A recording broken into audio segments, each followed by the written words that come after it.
दोस्त स्वागत है आप सभी का हमारे चैनल में। हम फिर से लेकर आ चुके हैं कंप्यूटर का मोस्ट इम्पोर्टेंट क्वेश्चन। तो चलिए दोस्त स्टार्ट करते हैं।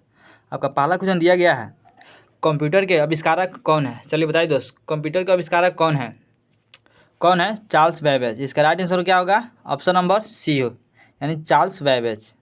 चलिए दोस्त आगे बढ़ते हैं, आपका अगला क्वेश्चन देखते हैं।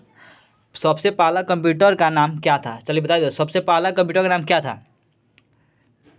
इसका राइट आंसर का ऑप्शन नंबर बी, इनाइक।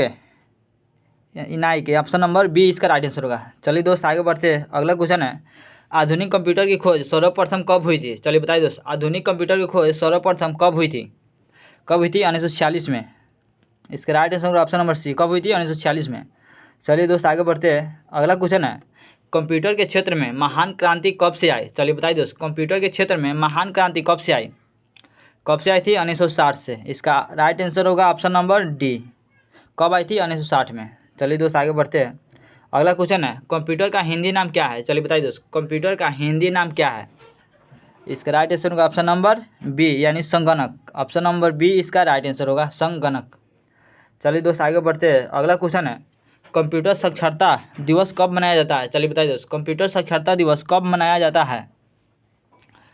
2 दिसंबर को, यानी ऑप्शन नंबर डी इसका राइट आंसर होगा। कब मनाया जाता है? 2 दिसंबर को। चलिए दोस्त आगे बढ़ते हैं, अगला क्वेश्चन है, सीपीयू का पूरा नाम क्या है? चलिए बताइए, सीपीयू का पूरा नाम क्या है? इसका राइट आंसर होगा ऑप्शन नंबर ए, यानी option number A, central processing unit, यानी ऑप्शन नंबर ए इसका राइट आंसर होगा। क्या होगा? Central processing unit. चलिए दोस्त आगे बढ़ते हैं, अगला क्वेश्चन है, इनमें से कौन सर्च इंजन नहीं है? चलिए बताइए, इनमें से कौन है जो सर्च इंजन नहीं है? कौन है? ऑप्शन नंबर डी, यानी वॉल्फ्राम अल्फा। चलिए दोस्त आगे बढ़ते हैं, निम्न में कौन इनपुट इकाई है? चलिए बताइए, इनमें कौन इनपुट इकाई है? इनमें से सभी है जो इनपुट इकाई है। माउस भी है, कीबोर्ड है, स्कैनर, ये सभी इनपुट डिवाइस है। चलिए दोस्त आगे बढ़ते हैं, अगला क्वेश्चन देखते हैं 10 नंबर, 1 किलोबाइट कितने बाइट के बराबर होते हैं? चलिए बताइए, 1 किलोबाइट कितने बाइट के बराबर होते हैं? चलिए बताइए दोस्त, 224 बाइट के बराबर होते हैं। ऑप्शन नंबर ए इसका राइट आंसर होगा। क्या होगा? 224 बाइट के बराबर। चलिए दोस्त आगे बढ़ते हैं, अगला क्वेश्चन है, 1 मेगाबाइट कितने बाइट के बराबर होते हैं? चलिए बताइए दोस्त, 1 मेगाबाइट कितने बाइट के बराबर होते हैं? यानी ऑप्शन नंबर ए, यानी 224 KB के बराबर। कितना होगा? 224 KB के बराबर। चलिए दोस्त आगे बढ़ते हैं, अगला क्वेश्चन देखते हैं, अगला है, 1 गीगाबाइट कितने बाइट के बराबर होते हैं? चलिए बताइए, 1 गीगाबाइट कितने बाइट के बराबर होते हैं? यानी ऑप्शन नंबर इसका बी होगा। क्या होगा? 224 MB, यानी 1 GB बराबर 224 MB होता है। चलिए दोस्त आगे बढ़ते हैं, अगला क्वेश्चन है, कंप्यूटर में प्रयुक्त आईसी चिप बनते हैं, आईसी चिप बनते हैं।